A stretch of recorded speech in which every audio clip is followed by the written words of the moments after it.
yang telah diluangkan untuk menghadiri sosialisasi budaya positif kali ini. Kali ini kan saya lakukan untuk melengkapi tugas saya dalam kegiatan CGP Angkatan 7 Kabupaten Temanggung. Di sini saya akan menyampaikan tentang budaya positif, pembuatan keyakinan kelas dan penerapan segitiga restitusi. Lanjut Pak. Konsep intinya adalah perubahan paradigma belajar, disiplin positif, nilai-nilai kebajikan, motivasi perilaku manusia, kebutuhan dasar manusia, posisi kontrol guru, keyakinan kelas, dan segitiga restitusi. Ini akan kita bahas pada pertemuan kali ini. Ini sesuai dengan saya ambil dari pernyataan Ki Hajar Dewantara bahwa kita sebagai pendidik ini sama halnya seperti sebagai petani, di mana para petani itu jika menanam padi hanya bisa memperbaiki kondisi tanah, memberi pupuk dan membasmi ulat, jamur dan hama yang menyerang tanaman padi. Nah itu kalau kita aplikasikan pada kegiatan kita sebagai guru, kita akan menuntun anak itu menjadi pribadinya masing-masing, bukan menjadi apa yang kita mau. Iya, kita hanya menuntun, mengarahkan, dan jika anak itu akan berbelok ya kita kembalikan kepada alurnya. Lanjut. Pembelajaran dengan paradigma baru. Nah, pembelajaran dengan paradigma baru ini sudah kita terapkan dengan penerapan kurikulum merdeka.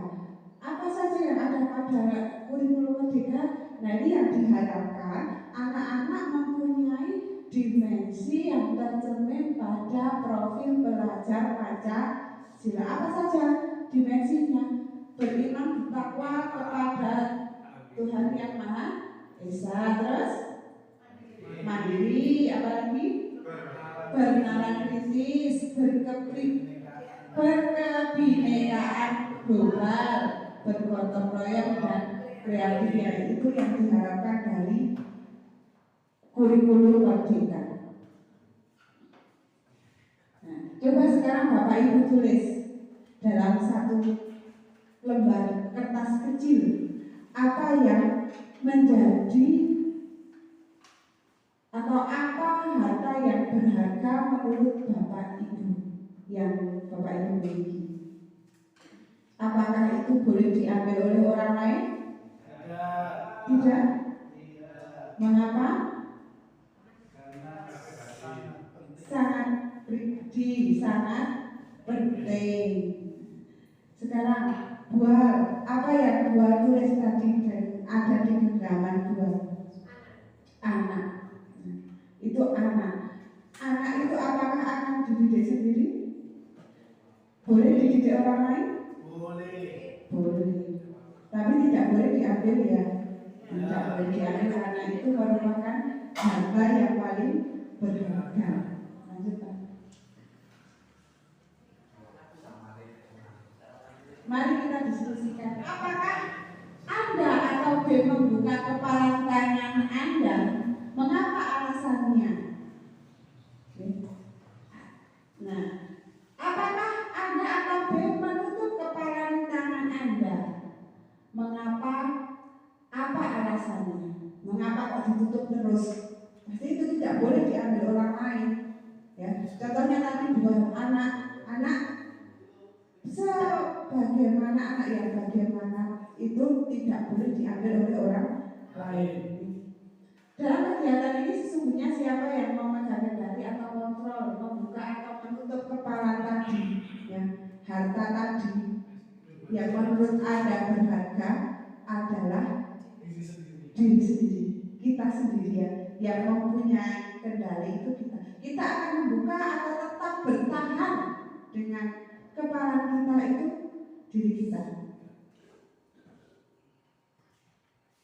Ini konsepsi tentang dari kontrol. Ilusi guru mengontrol murid. Ilusi bahwa semua penguatan positif, efektif, dan bermanfaat. Ini yang pertama mengontrol murid, yang ketiga penguatan positif, kita sering memberikan pujian. Yang keempat, bahwa kritik dan membuat rasa bersalah mampu menguatkan karakter pribadi murid. Yang keempat, ilusi bahwa orang dewasa berhak memaksa. Apa makna disiplin? Nah, disiplin itu yang ada di benak Bapak Ibu itu apa? Tata tertib, aturan. Kalau aturan itu berarti ada hukuman. Ketika mendengar kata disiplin, apa yang terkena? Tadi tata tertib, teratur, kepatuhan pada peraturan. Disiplin juga sering dihubungkan dengan hukuman. Dalam budaya kita, makna kata disiplin dimaknai menjadi sesuatu yang dilakukan seseorang pada orang lain untuk mendapatkan kepatuhan. Kita cenderung menghubungkan kata disiplin dengan ketidaknyamanan, berarti paksaan nih. Dipaksa agar kita itu selalu tertib, selalu disiplin. Jadi tidak nyaman meskipun disiplin itu dipaksa. Ki Hajar Dewantara menyatakan bahwa di mana ada kemerdekaan, disitulah harus ada disiplin yang kuat. Disiplin yang dimaksud adalah disiplin diri yang memiliki motivasi internal. Jadi itu tidak dari orang lain, tidak karena takut, tetapi dari diri sendiri, kemauan diri sendiri. Itu akan lebih bagus ya.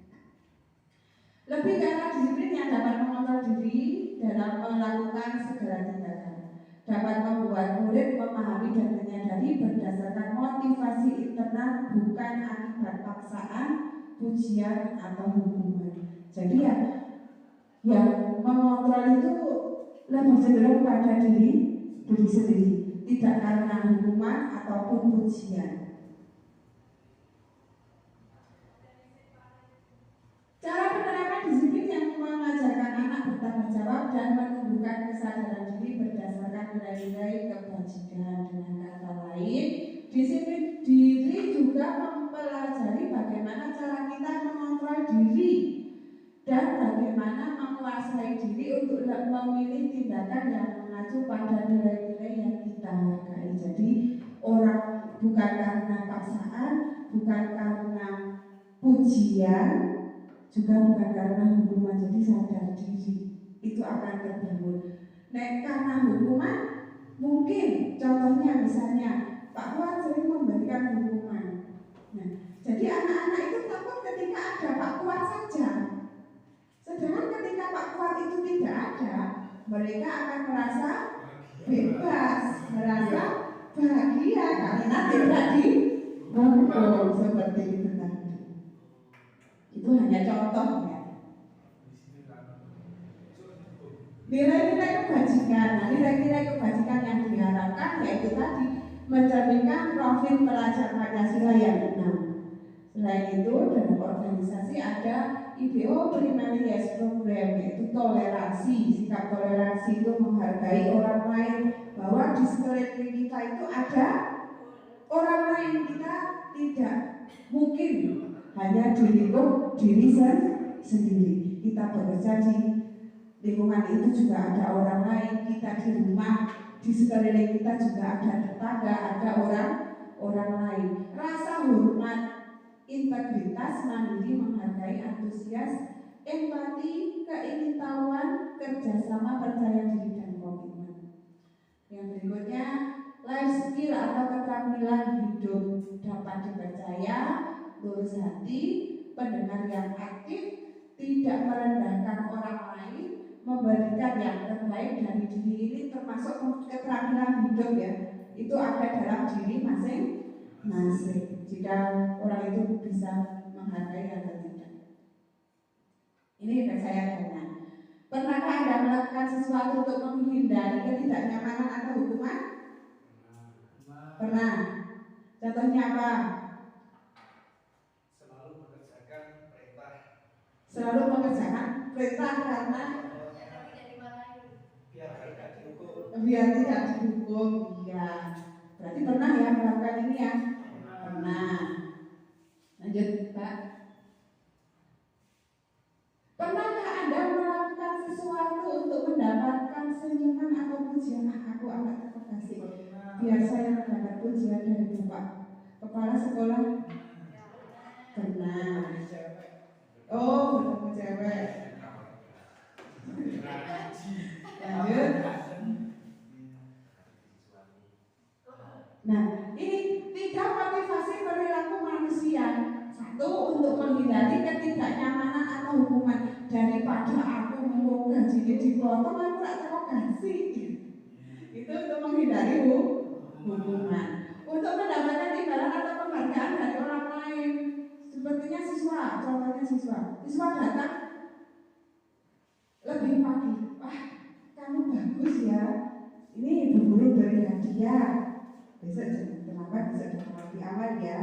Nah itu yang terbangun pada murid, dia akan selalu datang pagi di awal lebih awal hanya untuk mendapatkan pujian. Misalnya saya kok besok tidak berangkat, tidak memuji dia akan merasa kecewa karena tidak dipuji, ya. Kebutuhan dasar manusia adalah segala sesuatu yang kita lakukan untuk mendapatkan apa yang kita inginkan. Seluruh tindakan yang kita lakukan ini memiliki tujuan tertentu. Sesuatu apapun itu yang kita kerjakan, yang kita lakukan, pasti kita mempunyai orientasi, mempunyai tujuan dan maksud tertentu agar kebutuhan dasar kita terpenuhi. Apa saja kebutuhan dasar manusia itu? Kasih sayang. Nah, mungkin Bu Desi kasih sayang ya, karena butuh pendamping, mungkin seperti ini. Nah, kebutuhan dasar manusia itu yang pertama bertahan hidup. Bagaimana kita mempertahankan diri kita agar tetap hidup? Yang pertama itu pasti, dia caranya ben aku tetap urip. Nek wis urip, kita membutuhkan kasih sayang dan rasa diterima. Itu paling nyaman jika kita kesana kemari itu merasa diterima. Kalau mereka sudah menerima, tentunya mereka juga akan memberikan kasih sayang itu sudah otomatis ya. Penguasaan itu kebutuhan dasar manusia. Kadang mulai ingin menguasai, ya. Yang ketiga kebebasan. Aku mau diatur-atur itu juga merupakan kebutuhan manusia. Yang kelima adalah kesenangan. Semua orang pasti tujuannya ya kepingin senang, orang pasti tujuannya kepingin susah. Ya, kesenangan itu merupakan kebutuhan dasar manusia. Di sini ada ilustrasi. Iva kurang menguasai pelajaran matematika sehingga pada saat pelajaran tersebut berlangsung dia lebih banyak berdiam diri dan menggambar di buku pelajarannya karena tidak suka. Mungkin Bapak Ibu juga punya murid yang seperti Iva, ketika pelajaran matematika tidak suka, malah gambar. Pada saat guru matematikanya Pak Seno menanyakan pertanyaan kepada Iva menjadi gugup dan tidak sengaja menjatuhkan tasnya. Ya. Tiba-tiba menjadi gegap pada saat berupaya menjawab. Seluruh kelas pun tertawa. Nah pasti satu kelas nek ana kancane sing gugup pasti akan menertawakan. Melihat perilaku Iva yang tergagap dan terkejut karena dipanggil gurunya. Pak Seno pada saat itu membiarkan teman-teman Iva menertawakan Iva yang tergagap dan malu luar biasa. Coba kita di posisi Iva, disurai teman kita sak kelas, rasanya kaya ngomong mesti rasanya cilik banget nang kelas. Ya. Dan malahan meminta Iva untuk maju ke depan dan berdiri di depan kelas sambil menunjuk hidungnya karena tidak bisa menjawab pertanyaan Pak Seno. Kelas makin gaduh. Nah, koncone saya nyorai dan anak-anak pun tertawa melihat Eva di depan kelas memegang ujung hidungnya.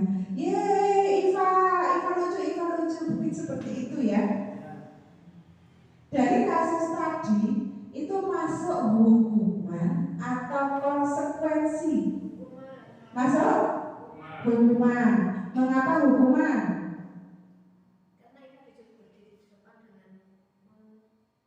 Dengan memegang ujung hidungnya ya, itu masuk hukuman. Kalau seperti itu bagus tidak ya? Nah, kita akan cari perbedaannya antara hukuman, konsekuensi, dan restitusi. Kalau hukuman itu tidak terencana tiba-tiba, saat itu juga anak-anak, saat itu juga anak diberi hukuman, biasanya seperti itu. Murid tidak tahu apa yang akan terjadi atau tidak dilibatkan.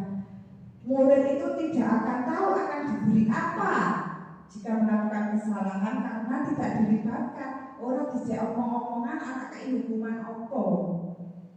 Bersifat satu arah itu biasanya misalnya kalau di sekolah hanya dari guru, berupa hukuman fisik dan psikis seperti kasus Iva tadi, itu termasuk hukuman psikis ya. Konsekuensi terencana disepakati sesuai peraturan, murid tetap dibuat tidak nyaman, sikap guru selalu memonitor murid. Nah, ini yang harus kita lakukan adalah dengan restitusi. Restitusi itu apa? Proses menciptakan kondisi bagi murid untuk memperbaiki kesalahannya. Jika murid berbuat salah, murid juga harus diberi kesempatan untuk memperbaiki kesalahannya.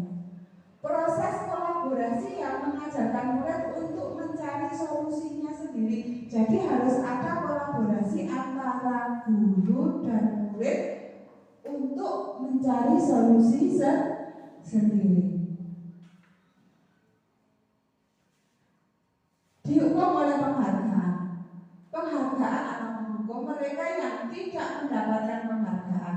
Misalnya dalam sistem ranking, mereka yang mendapatkan ranking kedua akan merasa paling dihukum karena tidak ranking 1. Mungkin itu alasannya sekarang tidak ada sistem ranking, biar tidak ada yang merasa rendah dan juga tidak ada yang merasa lebih tinggi.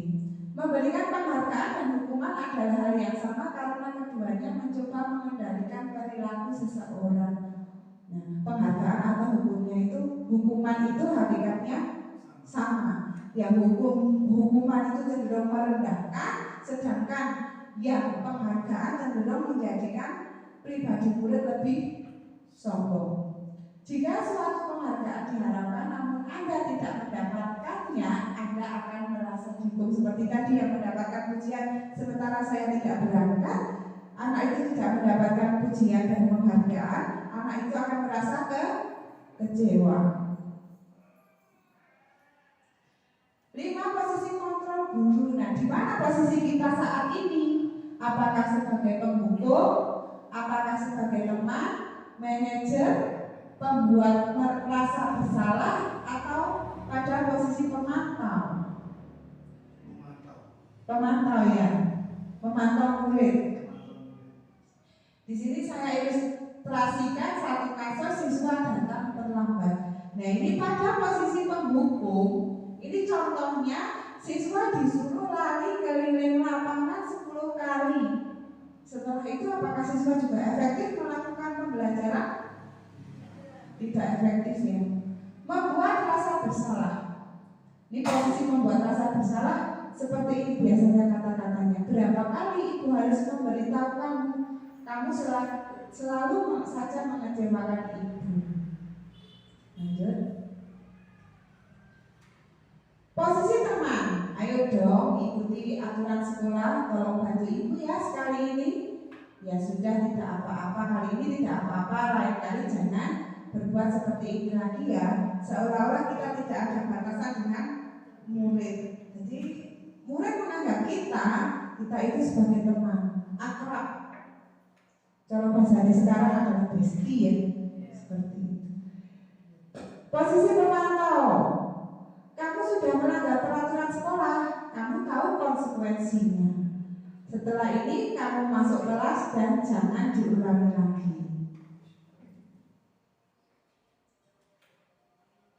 Posisi manajer. Nah ini beda lagi. Apakah kamu tahu kesalahan kamu? Kita tanya dulu. Salahnya itu dia tahu tidak kalau dia berbuat salah. Kemudian kira-kira bagaimana kamu memperbaiki kesalahanmu.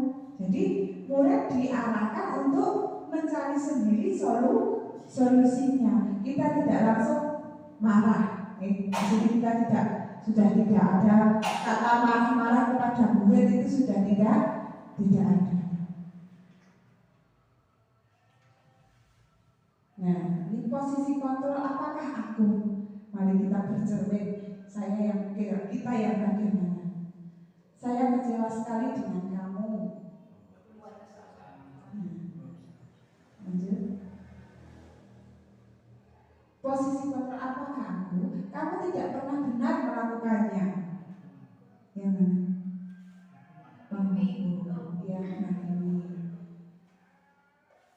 Apa rencanamu untuk menyelesaikan masalah ini?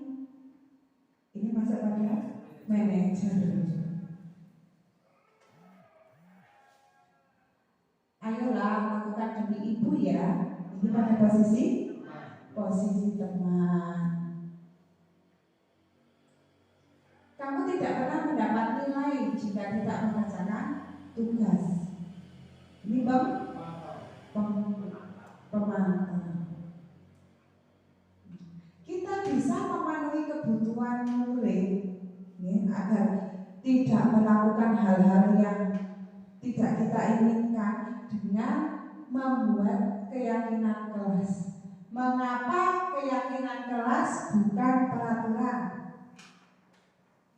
Mengapa kok keyakinan bukan peraturan kelas lagi? Karena kalau peraturan cenderung dengan cara tertib. Iya, kalau peraturan cenderung lebih pada mengikat ya. Efeknya tadi pada hukuman. Kalau keyakinan kelas, yaitu sesuatu yang benar-benar diyakini. Berarti diyakini itu mereka yakin dalam hati mereka. Lanjut Pak. Pembentukan keyakinan kelas. Besok kita bisa menerapkan ini pada kelas kita. Apa yang mereka yakini, mereka bisa tuangkan, mereka bisa laksanakan.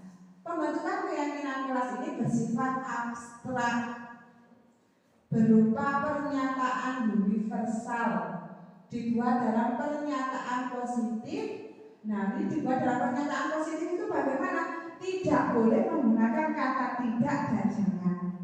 Ya, berarti tidak datang terlambat itu tidak boleh sekarang. Berarti datang tepat waktu. Tidak boleh membuang sampah sembarangan, itu tidak boleh. Berarti membuang sampah pada tempatnya, itu maksud dari dibuat dalam pernyataan positif. Berarti sekarang tidak ada penggunaan kata tidak dan jangan, harus menggunakan kata-kata positif biar kalau kemarin yang saya dapatkan biar tercermin pada anak-anak kita budaya positif begitu ya, sesuai dengan kondisi kelas dan sekolah sehingga mudah diterapkan. Jadi kita bagikan ke murid, inginnya itu kelas yang bagaimana toh, biar murid sendiri yang berangan-angan dan mereka yang melakukan itu dengan tadi diri sendiri. Dengan semua warga sekolah atau warga kelas dilibatkan saat membuat keyakinan kelas. Jadi semua murid-muridnya 20 murid itu berhak menulis. Nanti kita tampilkan dan kita cari kesimpulannya. Itu tentang pembuatan keyakinan kelas. Setelah pembuatan keyakinan kelas tadi disimpulkan dan dibahas, setelah itu disetujui. Apakah semua murid di kelas itu setuju? Kalau setuju, mereka bisa memberikan tanda tangan di apa yang sudah mereka sepakati dalam keyakinan kelas tersebut. Nah, dengan keyakinan kelas tersebut, niscaya insya Allah akan tercipta situasi kelas yang kondusif sesuai dengan harapan. Segitiga restitusi. Suatu proses dialog yang dijalankan oleh guru agar dapat menghasilkan murid yang mandiri dan bertanggung jawab. Nah, sekarang kita akan mulai pada segitiga restitusi. Tahapan dalam segitiga restitusi itu apa saja? Dalam segitiga restitusi ada 3 tahapan, namanya segitiga pasti ada 3 ya. Yang pertama adalah validasi tindakan yang salah, yang kedua menanyakan keyakinan, yang ketiga stabilkan identitas. Lanjut Pak Kris. Oh, yang pertama menstabilkan identitas. Berdasarkan prinsip membuat kesalahan adalah bagian dari proses pembelajaran. Nah, berbuat salah itu wajar, ya. Itu merupakan suatu proses pembelajaran yang dapat kita sampaikan ke murid. Jika murid itu kok berbuat salah, nah, kita bisa katakan berbuat salah itu wajar. Nah, seperti itu yang kita sampaikan. Orang ini kowe ini salah, tidak seperti itu. Kita harus lebih bijak. Tidak ada manusia yang sempurna. Ibu bapak juga pernah melakukan itu. Nah, ini dalam tahap menstabilkan identitas. Ibu bapak tidak mau mencari siapa yang salah, tapi ibu bapak ingin mencari solusi dari masalah ini. Itu yang kita lakukan dalam menstabilkan identitas. Kamu berhak merasa begitu. Kemudian pada tahap berikutnya yaitu validasi tindakan yang salah. Ini memahami kebutuhan dasar apa yang mendasari sebuah tindakan. Apa saja yang dapat kita tanyakan kepada murid. Padahal kamu bisa melakukan yang lebih buruk dari ini ya. Itu bisa kita sampaikan kepada murid. Kamu pasti punya alasan mengapa melakukan hal itu. Ini pasti ada satu kebutuhan anak yang tidak terpenuhi. Kamu patut bangga pada dirimu sendiri karena kamu telah melindungi sesuatu yang penting buatmu. Kadang anak emosi terus melawan kepada teman. Itu kita katakan dengan ini. Kamu patut bangga pada dirimu sendiri karena kamu telah melindungi sesuatu yang penting buatmu. Tapi ada tapinya kan? Kamu boleh mempertahankan sikap itu, tapi kamu harus menambahkan sikap yang baru. Misalnya, kamu boleh mempertahankan anak disobek atau diambil pensilnya misalnya. Boleh mempertahankan, tetapi tidak harus dengan tonjokan. Biasanya kalau siswa kan ada yang langsung main tonjok. Nah, ini menambahkan sikap yang baru. Sikap yang baru seperti apa? Nanti bisa dicari solusi. Validasi tindakan yang salah menghubungkan keyakinan anak dengan keyakinan kelas atau keluarga yang sudah disepakati bersama. Apa yang kita percaya sebagai kelas, karena kita sudah membuat tadi apa? Keyakinan kelas. Pasti ingin kelas yang kondusif, ingin kelas yang tertib, ya. Nah, kita hubungkan lagi dengan keyakinan kelas yang sudah disepakati bersama. Apa nilai-nilai umum yang telah kita sepakati? Apa bayangan kita tentang kelas yang ideal? Kamu mau jadi orang seperti apa? Nah, itu kita bisa sampaikan kepada murid. Contoh di sini ada ilustrasi. Anto dan Dino sedang bermain bersama di lapangan. Ini akan kita analisa nanti beberapa segitiga restitusinya di mana. Dan tiba-tiba terlibat dalam sebuah pertengkaran adu mulut. Dino pun menjadi emosi dan mengadakan kontak fisik, menarik kemeja Anto dengan kasar sampai 3 kancingnya terlepas. Pada saat itu guru piket langsung melarai mereka dan membawa mereka ke ruang kepala sekolah. Ibu kepala sekolah, Ibu Suti, menanyakan Dino tentang keyakinan sekolah yang telah disepakati. Lanjut Pak. Ibu Suti melanjutkan bertanya kepada Dino, bersedia memperbaiki kesalahan yang telah dilakukan terhadap Anto. Bersediakah kamu melakukan apa yang telah kamu lakukan terhadap Anto? Dino pun mengangguk, saya bersedia karena dia sadar sudah bersalah. Kemudian Ibu Sudi balik bertanya kepada Anto, hal apa yang bisa Dino lakukan untuk memperbaiki kesalahan, memperbaiki masalah? Anto menjawab, saya perlu kancing saya diperbaiki, Pak. Ibu saya akan sangat marah kalau melihat kancing baju saya sampai copot 3 kancing begini. Ibu Suti pun kembali bertanya ke Dino, apakah yang akan dia lakukan untuk menggantikan 3 kancing Anto yang terlepas? Apakah Dino yang akan Dino lakukan untuk mengganti ketiga kancing yang lepas tadi? Apa yang akan dikatakan Dino? Dino berpikir sejenak, namun menjawab, wah, nggak tahu Bu, saya kembali mungkin ya Bu. Ibu Suti berpikir sebentar dan menanggapi, kalau dilem kembali mungkin ya Bu. Kalau dilem akan mudah terlepas kembali Dino. Bagaimana mungkin tidak dilem otomatis tidak bisa dikancing ya? Bagaimana kalau kamu menjahitnya saja? Bersediakah kamu? Dino tampak ragu-ragu dan mendalaminya. Menjahit? Mana saya tahu bagaimana menjahit Bu? Ibu Suti meneruskan. Apakah kamu bersedia belajar menjahit? Dino masih berpikir, memandang ke meja Anto dan menanggapi. Yang mengajari saya siapa Bu? Dengan cepat Ibu Suti menjawab, Pak Irfan, guru tata busana. Dino kembali diam sejenak memandang ke meja Anto yang tanpa kancing. Akhirnya Anto mengangguk tanda menyetujui dan sepanjang siang itu Anto belajar menjahit dan memperbaiki kemeja Anto.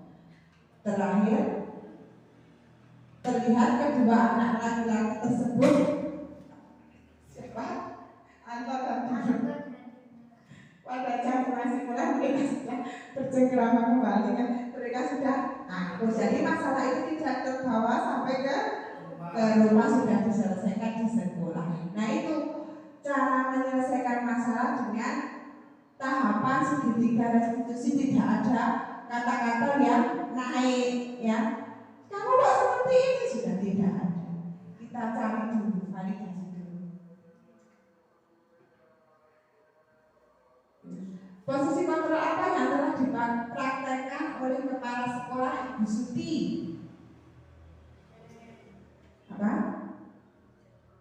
Manajer ya. Hal apa saja yang dilakukan sehingga Anda berkesimpulan demikian? Kenapa Anda bisa mengatakan bahwa Bu Suti itu melakukan posisi manajer? Karena menanyakan masalah yang terjadi, yang melatar belakang, dan membiarkan anak untuk berpikir mencari solusi mengenai permasalahan yang mereka alami. Oh iya, berarti itu tadi menurut Anda, menurut Pak Kris pada posisi manajer karena mencari dulu masalahnya itu latar belakangnya apa dan membimbing murid untuk mencari sendiri solusi dari kasus tersebut. Dalam kasus tersebut bagaimana Dino dikuatkan? Bagaimana akan dikuatkan Ibu Suti? Orang malah berpihak pada satu anak ya tadi ya? Tidak. Yang salah dikuatkan, sing disalahi, sing potong nancingi ya dikuatkan agar tidak apa? Agar tidak semakin memanas situasinya. Kira-kira nilai kebajikan atau keyakinan sekolah apa yang dituju dalam kasus tersebut? Nilai kebajikan apa pada kasus tersebut? Tanggung jawab. Iya betul, rasa tanggung jawab. Jika sudah berbuat salah harus bertanggung jawab. Lanjut Pak.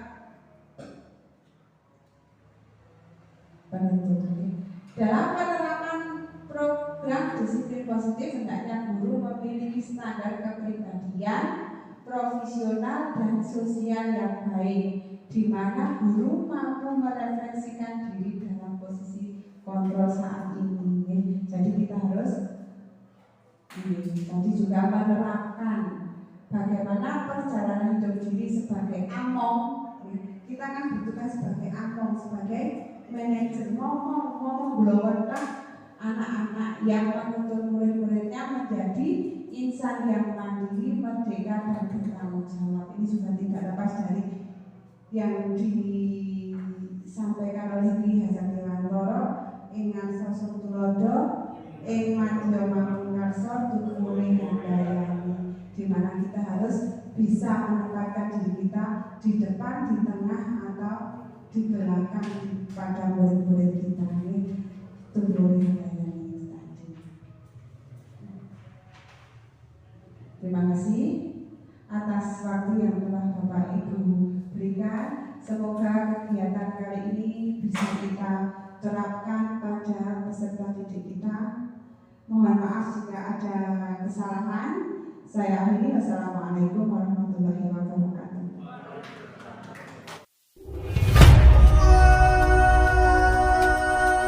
Assalamualaikum warahmatullahi wabarakatuh.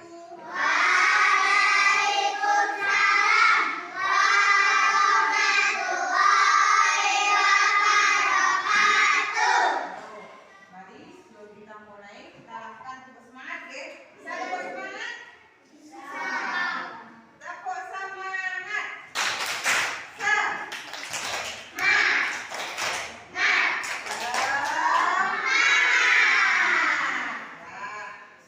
Guru mau tanya, di sekolahan ini ada aturan tidak? Ada. Aturan atau tata tertib. Biasanya kalau tata tertib itu bersifat mengikat, gitu? Terus, nek sing tidak melaksanakan akan mendapat sanksi atau hukuman. Nah, pada kali ini kita akan membuat kesepakatan kelas. Yang namanya saja kesepakatan keyakinan kelas, kita harus meyakini di dalam hati, ya, agar kelas kita berjalan lancar, tertib, sesuai dengan harapan kita. Ini kelas yang nyaman? Iya. Nah, nanti kalian bisa menuliskan kesepakatan kelas kita mau seperti apa. Oke? Guru akan bagi sticky note, kalian bisa tulis di sini, jangan sampai terbalik ya.